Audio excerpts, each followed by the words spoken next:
और जब भारत में विवाह होता है तो उसमें शिव पार्वती के रूप में पति पत्नी को देखा जाता है। और देखिए जनकपुर में क्या नजारा है दोस्तों, लाखों की भीड़ सीता विवाह का साक्षी बनने के लिए।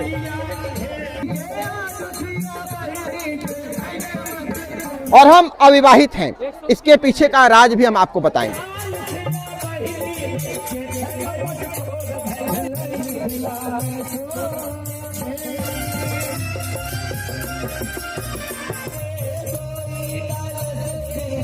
जब शैतान की बलि चढ़ाई जाती है तो बच्चे पैदा होंगे तो कैसा होंगे, आप सोचिए जरा। दोस्तों फाइनली हम इंडिया से जनकपुर धाम नेपाल आ चुके हैं। नेपाल में जानकी मंदिर में यहाँ पर सीता विवाह, राम और सीता का विवाह संपन्न होता है। इस बार जो विवाह पंचमी है वो 6 दिसंबर को है और विवाह का यहाँ पर ऐसा दृश्य उपस्थित होता है जो कि अद्भुत होता है, जहाँ पर देवता भी इस दृश्य को देखने के लिए उपस्थित हो उठते हैं। और जैसे यहाँ पर परंपरा हुई थी सीता विवाह की आज से हजारों साल पहले त्रेता युग में, उसी परंपरा का निर्वहन आज भी किया जाता है। अयोध्या से प्रॉपर तरीके से बारात आता है, बारातियों का जत्था अयोध्या से यहाँ पर जनकपुर धाम में पहुंच चुका है। आज 5 तारीख को है और देखिए जो विवाह की रस्म है आज भी चल रही है, जो मटकोर वगैरह तिलकोत्सव का जो रस्म होता है। और आज से ही आप देखिए जो बारातियों की संख्या है जनकपुर धाम में लगातार बढ़ने लगी है। 10 लाख से ज्यादा बाराती यहाँ पर आते हैं और वैसे भी बाराती आते हैं, बिन बुलाए बाराती, जिन्हें नहीं बुलाया जाता वे भी आते हैं। एक ऐसा विवाह यहाँ पर होता है जनकपुर धाम में दोस्तों। तो जितने भी प्रोग्राम्स हैं सीता विवाह पंचमी के 5 तारीख को और 6 तारीख को पूरा विवाह कार्यक्रम आपको दिखाएंगे।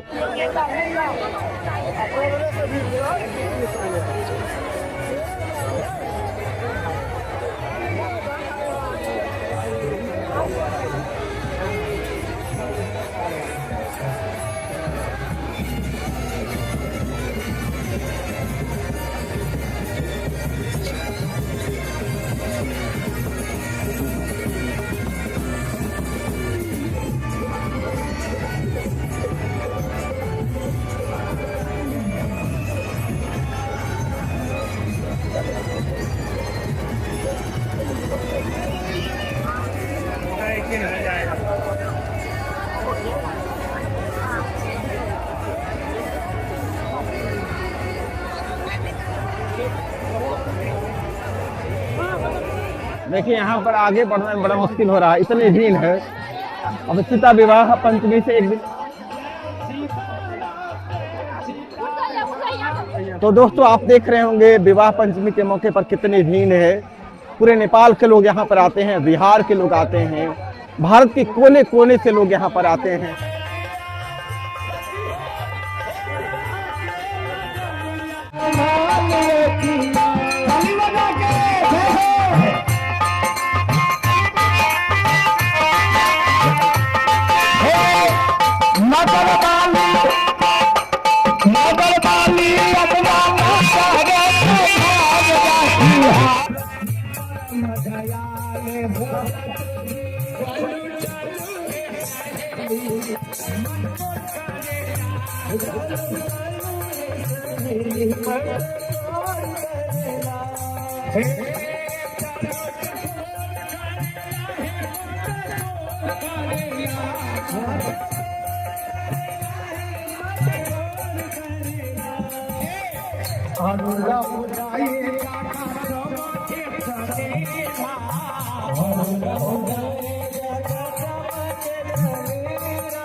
सिंदूर देखा बोली छाना तू हमरा मन में शंका है। ये सिंदूर कहाँ है?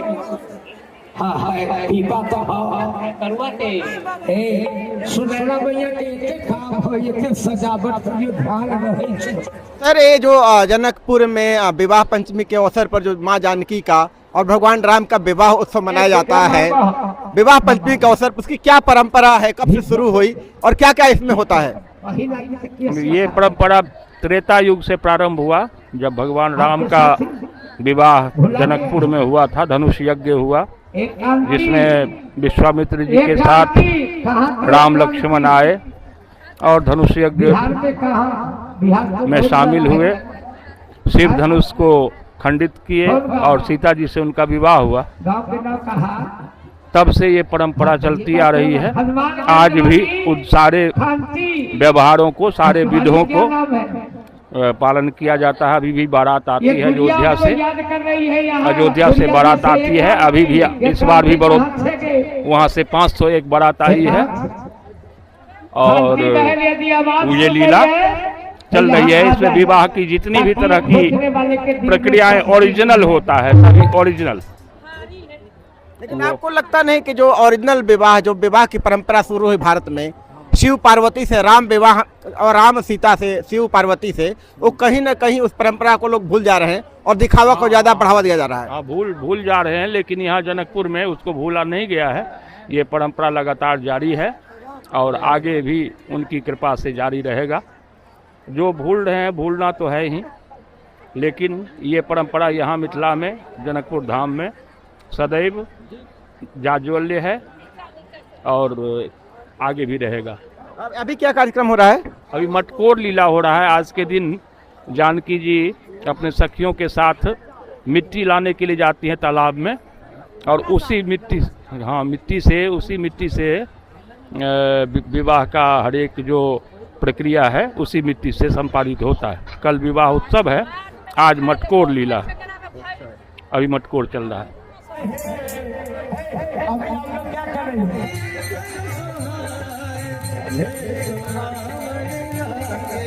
वाह, क्या दृश्य है।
कमला में आयल बाहर बाहर मोरी सखी, कमला में आयल बाहर मोरी सखी, कमला में आयल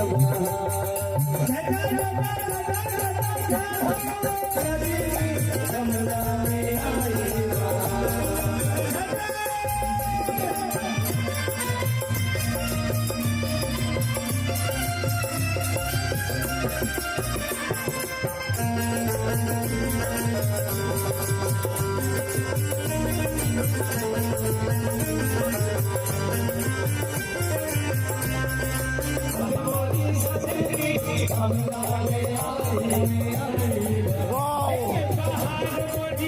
क्या दृश्य है विवाह मंच में।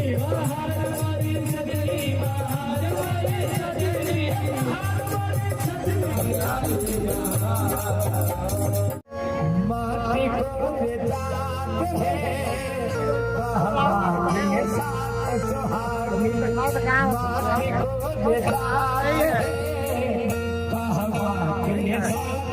दोस्तों अभी हम भारत से नेपाल आए हुए हैं, जनकपुर नेपाल, विवाह पंचमी में भाग लेने के लिए, जहां पर हर साल मां जानकी और राम का विवाह उत्सव मनाया जाता है दिसंबर के महीने में विवाह पंचमी के मौके पर। और भारत से नेपाल हम आए हुए हैं विवाह पंचमी दिखाने के लिए, सीता जी के विवाह को दिखाने के लिए। इसका क्या निहितार्थ है दोस्तों, इसके पीछे बहुत ही गहरा जो है तात्पर्य है, जो आज हम आपको बताना चाहते हैं। और हम अविवाहित हैं, इसके पीछे का राज भी हम आपको बताएंगे। दोस्तों विवाह की जो भारत में परंपरा है वो दुनिया के अन्य वैवाहिक परंपराओं से बिल्कुल भिन्न है। जो इस्लामिक परंपरा है या क्रिश्चियन की परंपरा है या दुनिया के अन्य देशों की जो परंपरा है, बिल्कुल उससे उलट है। जो भारत में विवाह की जो परंपरा है, एक पवित्र एक रिश्ता स्थापित होता है स्त्री और पुरुष के बीच में। वो भोग के लिए नहीं होता है, विलास के लिए नहीं होता है, बल्कि जीवन के परम पुरुषार्थ को साधने के लिए होता है। जैसे शिव पार्वती और सीताराम ये दो उच्चतम आदर्श हैं वैवाहिक परंपरा के। और जब भारत में विवाह होता है तो उसमें शिव पार्वती के रूप में पति पत्नी को देखा जाता है, सीताराम के रूप में देखा जाता है। इस चीज को आप ध्यान रखिएगा, जब पंडित मंत्र पढ़ते हैं तो इस चीज को रेखांकित भी करते हैं। दोस्तों ये विवाह क्या है, जैसे हमारे प्राचीन भारत में जीवन को 4 आश्रमों में बांटा गया था, ब्रह्मचर्य आश्रम, गृहस्थ आश्रम, वानप्रस्थ आश्रम और संन्यास आश्रम। तो 25 साल तक ब्रह्मचर्य आश्रम, बच्चा गुरु के निर्देश में पढ़ाई करता था, गुरुकुल में रहता था। और 25 साल होने के बाद उसके पास 2 ऑप्शन होते थे, एक कि वो नैष्ठिक ब्रह्मचारी बन जाए, घर बार छोड़ दे, जंगल में रहे और परम सत्य को साधने के लिए साधना करे। और दूसरा होता था उपकुर्वा। उपकुर्वा का मतलब होता है जो लोग गृहस्थ जीवन में आना चाहते थे, अपने कोई काम करते थे और वैवाहिक जीवन में प्रवेश करते थे। ऐसे लोगों की संख्या बहुत ज़्यादा होती थी। लेकिन जो उपकुर्वा होते थे वो भी वैवाहिक जीवन में आने के बाद भी धर्म का पालन करना बहुत महत्वपूर्ण होता था। जब हम 14-15 साल की उम्र में जब होश जगा, धर्म के बारे में हमें ज्ञान मालूम चला कि धर्म क्या होता है, संस्कृति क्या है, अध्यात्म क्या है, तब हम जिस समाज में आते हैं, कहने को तो उच्चतम समाज होता है, लेकिन वहाँ पर सुअर के छोटे छोटे बच्चों को काटते थे जब विवाह होता था, लड़के के खासकर विवाह में। तो मुझे बहुत ज़्यादा मेरा दिमाग हिल गया कि ये क्या कर रहे हैं। ईश्वर के छोटे छोटे बच्चों को इतनी निर्दयता, इतनी क्रूरता और बड़े शान शौकत के साथ कर रहे हैं। उनके अंदर अभिमान है, वो कहने को तो उसमें इंजीनियर भी है, डॉक्टर भी है, बड़े बड़े लोग हैं, लेकिन कोई भी बड़ा नहीं है, क्योंकि उनके अंदर क्रूरता, उनके अंदर कितना घृणित भावना है कि छोटे छोटे बच्चों को काटते हैं। तो मेरे मन में थोड़ा अलग विचार प्रस्तुत आया कि क्या कर रहे हैं, ये तो बहुत घृणित परंपरा है। फिर बाद में पता चला कि एक्चुअल में वो एक शैतान की पूजा कर रहे हैं, वो शैतान को बलि चढ़ा रहे हैं। और जब शैतान की बलि चढ़ाई जाती है तो बच्चे पैदा होंगे तो कैसा होंगे आप सोचिए जरा। वो चोर होंगे, मकार होंगे, झूठे होंगे, बेविचारी होंगे, बलात्कारी होंगे कि नहीं होंगे। लेकिन लोगों के अंदर ये समझ ही नहीं थी। आज भी भाई भाई में झगड़े हैं, भाई भाई के बीच में बनता नहीं है, प्रेम की भावना नहीं है। इसका रीजन क्या है? क्योंकि वो शैतान को बलि दे रहे हैं और कहते हैं कि हम भगवान की बलि चढ़ा रहे हैं, हम तो कुल देवता की बलि चढ़ा रहे हैं। वहाँ से मुझे वैवाहिक जीवन से वैराग्य हुआ कि विवाह नहीं करेंगे। फिर आगे हम हालांकि नैष्ठिक ब्रह्मचर्य के मार्ग पर चलना हमने निश्चय किया कि पूरी निष्ठा के साथ आजीवन ब्रह्मचर्य का पालन करेंगे, पूरे पवित्रता के साथ, मन से, वचन से, कर्म से, और उसी मार्ग पर अभी हम आगे बढ़ रहे हैं। लेकिन जो विवाह की परंपरा है, क्योंकि विवाह एक आवश्यक अंग है मानव जीवन का, तो विवाह की जो ट्रू ट्रेडिशन है उस चीज़ को हम आपको बताना चाहते हैं। इसीलिए हम नेपाल आए हुए हैं, जनकपुर आए हुए हैं। होप आप हमारी बात को समझे होंगे और विवाह का जो ट्रू ट्रेडिशन है, जो पवित्रता है, जो सच्चाई है, सच्चाई के मार्ग पर चलने की, सत्य के मार्ग पर चलने की, उसको आप फॉलो करेंगे। जय श्री राम।